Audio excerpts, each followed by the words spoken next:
Assalamualaikum warahmatullahi wabarakatuh. Perkenalkan, nama saya Alda Juhura Aulia Saputri dari kelas 12A Informatika.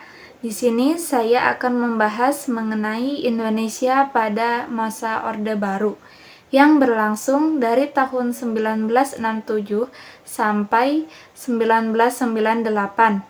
Nah, sebelumnya apa sih itu Orde Baru?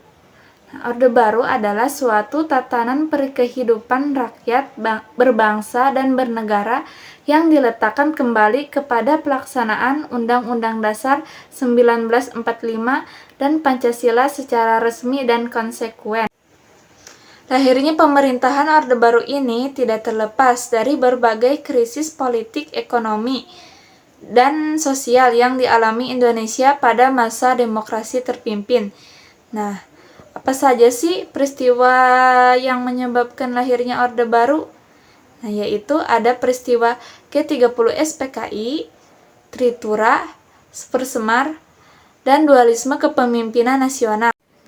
Yang pertama, adanya gerakan yang dilakukan oleh PKI pada tanggal 30 September 1965 atau peristiwa yang kita kenal dengan peristiwa G30S PKI.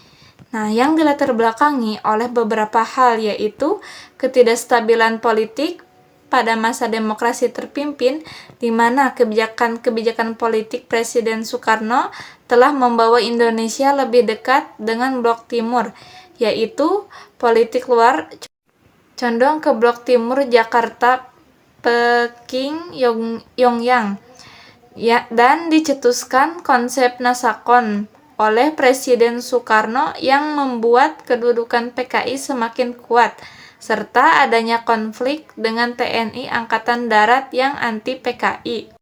Dalam peristiwa berdarah ini, 7 tokoh penting TNI Angkatan Darat dibunuh oleh PKI dan dimasukkan ke dalam satu lubang sumur di daerah Lubang Buaya, Jakarta. Selanjutnya yaitu Tritura, Trituntutan Rakyat, yaitu bubarkan PKI, bersihkan kabinet dan unsur-unsur gerakan G30S PKI, dan turunkan harga.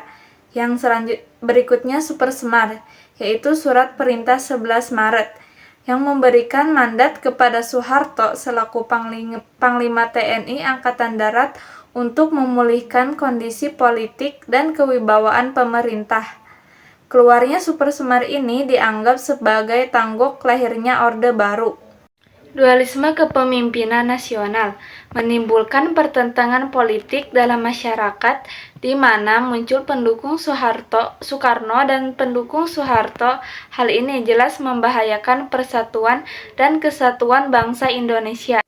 Situasi politik di Indonesia pun semakin memanas. Pada masa itu, para pimpinan ABRI berusaha membujuk Soekarno untuk menyerahkan kekuasaannya kepada Soeharto demi mencegah perpecahan rakyat dan menyelamatkan lembaga kepresidenan serta diri Soekarno sendiri.